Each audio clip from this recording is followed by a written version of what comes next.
देखिए, हमारे रजक समाज की सबसे बड़ी विडंबना आडंबर है।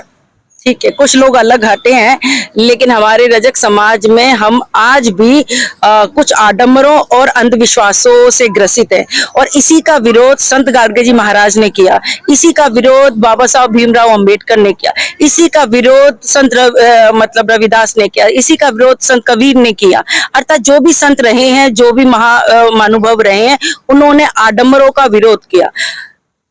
कोई भी चीज अपने व्यक्तिगत तौर पर कोई अपनाई जाती है और जिससे किसी दूसरे को नुकसान नहीं होता, तो उसमें कोई भी मतलब आपत्ति नहीं है। लेकिन यदि वो आडंबर बन जाए और हमारे परिवार के विकास की शर्त पर वो आडंबर किया जाए, तो वो आडंबर खराब होता है। तो हमारी महिलाओं को ये समझने की जरूरत है कि उनको शिक्षित होना चाहिए। ठीक है, व्रत भी करें लेकिन शिक्षा भी ग्रहण करें, अपनी बेटी का विवाह भी करें।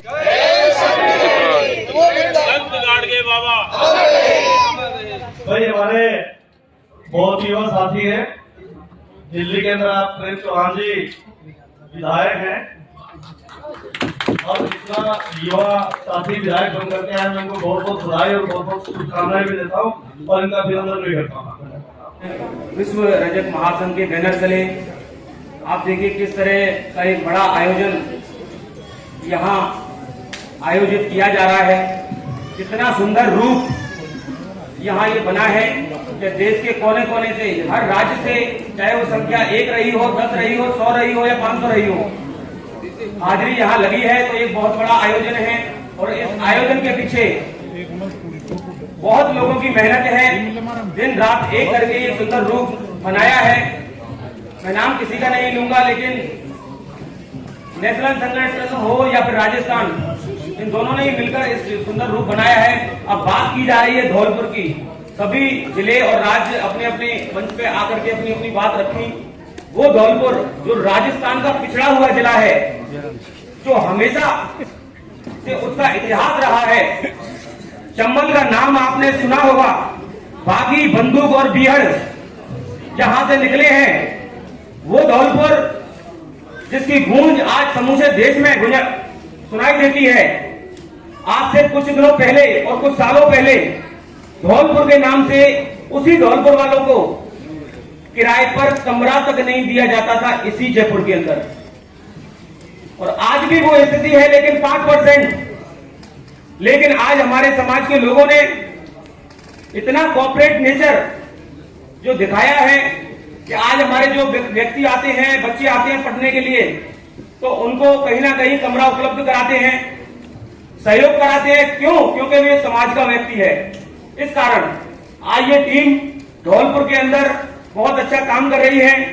चाहे महिलाओं के लिए सिलाई सेंटर लगवाना, निःशुल्क अपनी समाज के गरीब बच्चों के लिए कोचिंग स्टार्ट की, जिसमें अपनी ही समाज के बच्चे जो टीचर हैं उन्होंने सेवाएं समय समय पर दी। उसके अलावा बाइक रैली निकालकर एकता का संदेश दिया। और अभी कुछ ही दिनों पहले आपने देखा होगा 3 चैनलों पे हमारे लाइव टेलीकास्ट चला, जिसमें हमने 10वीं और 12वीं के बच्चों को सम्मानित किया, जिसमें नीट के भी बच्चे थे। तो वही धौलपुर से आज शिक्षा के क्षेत्र में बहुत सारे बच्चे निकलकर सामने आ रहे हैं। तो ये आप सभी का सहयोग और आशीर्वाद है।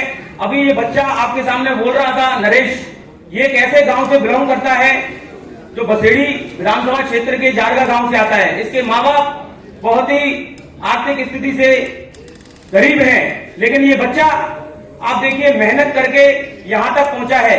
गोल्ड मेडलिस्ट चाहे जिले स्तर पे हो, चाहे राज्य स्तर पे हो, नेशनल स्तर पे राष्ट्रीय स्तर पर भी ये खेला है। तो मेरा सभी से निवेदन है कि ऐसे बच्चे जब निकलकर सामने आ रहे हैं, तो आप सभी जो महानुभाव बड़ी बड़ी पोस्टों पर बैठे हैं, तो ऐसे बच्चों का जिस प्रकार भी जिस रूप में सहयोग हो सके वो सहयोग आप करिए।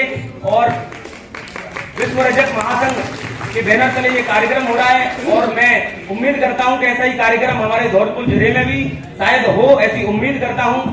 आए हुए सभी अतिथिगणों का दिल से, हृदय से आभार व्यक्त करता हूं और धौलपुर टीम को आप ताकत दें कि इनके हृदय में समाज सेवा का एक दीप जागे और ये ऐसे ही निरंतर मानवता और रजक समाज की सेवा करते रहें। रजक समाज इन्हीं शब्दों के साथ बहुत बहुत धन्यवाद।